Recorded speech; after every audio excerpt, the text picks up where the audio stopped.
Évangile de Jésus-Christ selon saint Luc, chapitre 4, versets 38 à 44.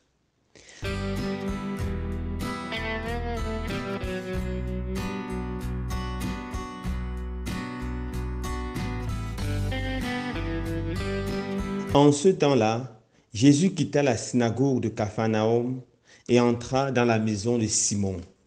Or, la belle-mère de Simon était oppressée par une forte fièvre, et on demanda à Jésus de faire quelque chose pour elle.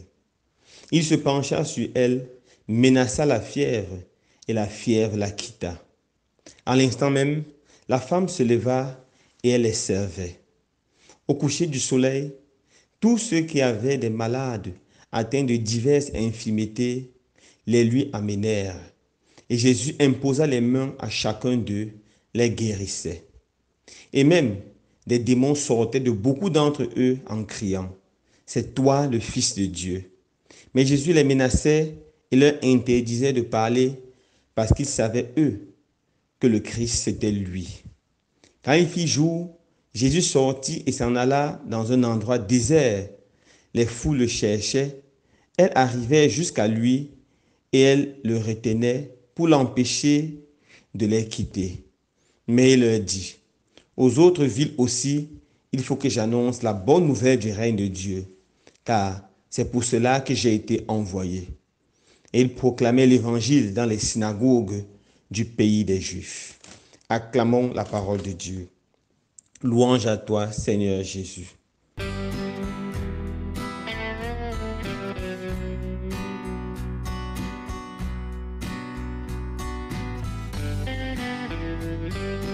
Chers frères et sœurs bien-aimés, dans l'évangile de ce jour, saint Luc nous présente Jésus qui entre dans la maison de Pierre.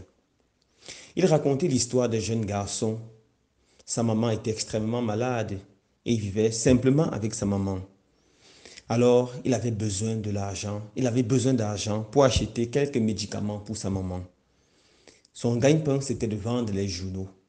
Malgré qu'il pleuvait terriblement, il est sorti dans la pluie, dans un climat glacial, pour aller vendre les jumeaux. Il avait absolument besoin d'un peu d'argent pour acheter du paracétamol et calmer la fièvre de sa maman. Après avoir passé de longues heures dans la rue sans vendre un seul journal, un monsieur est passé et lui a dit « Je veux un journal ». Pendant qu'il s'est préparé à donner le journal, le monsieur a sorti un grand billet et lui a donné. Il a donné le journal. Quand il commençait à réfléchir pour la monnaie, le monsieur lui a dit « Gardez la monnaie, gardez tout et faites une petite prière pour moi plus tard ». Et pendant qu'il souriait, le monsieur lui a dit « Le climat est vraiment très froid, n'est-ce pas ?» Il a dit « Le climat était froid jusqu'à ce que vous arriviez. Maintenant, je me sens réchauffé. » C'est exactement ce qui s'est passé dans la maison de Pierre lorsque Jésus est arrivé. Le climat était morose et froid parce que la maîtresse de maison était malade. La belle-mère de Pierre était oppressée par cette grande fièvre et l'atmosphère dans la maison était triste. Jésus arrive, il va dans la chambre, il pose la main sur elle et il la relève. La fièvre s'en va totalement. On voit là la puissance de Jésus. Et la joie revient sur le visage de cette femme et plus encore sur le visage de tous les habitants de la maison. Et cette femme, pour exprimer sa joie, se met immédiatement au travail. Elle commence à tout faire pour préparer le repas et il est servi à temps. Voilà la grandeur et la beauté de Jésus. Quand nous parcourons l'évangile, nous nous rendons compte que partout où Jésus arrive, le climat passe de la tristesse à la joie. Regardez Jésus lorsqu'il est entré chez Zachée, ce grand pécheur. Jésus l'a dit, le salut est entré dans cette maison aujourd'hui. Et Zachée était tellement touché, tellement transformé, qu'il a donné la moitié de ses biens aux pauvres. Et tous ceux à qui il a volé, il a remis 4 fois plus. Et il a fait tout cela dans la joie, dans la paix véritable. Ça, c'est le Seigneur Jésus. Il apporte toujours paix et joie. Rappelez-vous lorsque Jésus entre chez la Samaritaine, ou mieux encore lorsqu'il rencontre la Samaritaine au puits. Cette femme qui avait peur des autres et venait puiser l'eau à midi quand personne n'est là. Après que Jésus l'a rencontré, la paix, la joie dans son cœur et retourne au village dans la joie. Ça, c'est notre Seigneur Jésus. Il apporte paix, il apporte joie. Jésus ne veut que nous visiter.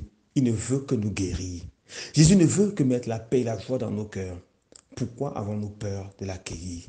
Pourquoi avons-nous peur de lui ouvrir grand les portes de nos cœurs, les portes de nos vies? Dans l'Apocalypse, il nous dit, voici, je me tiens à la porte de ton cœur et je frappe. Jésus frappe à la porte de nos cœurs.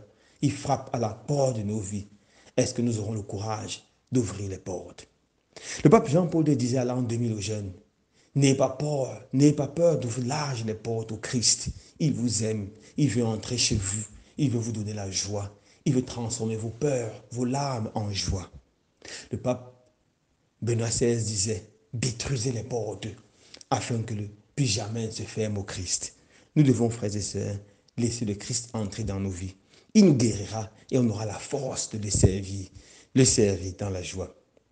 Je finis par ce témoignage qui est un témoignage vrai. C'est une femme que j'ai connue qui était très malade. Elle souffrait de sinusite.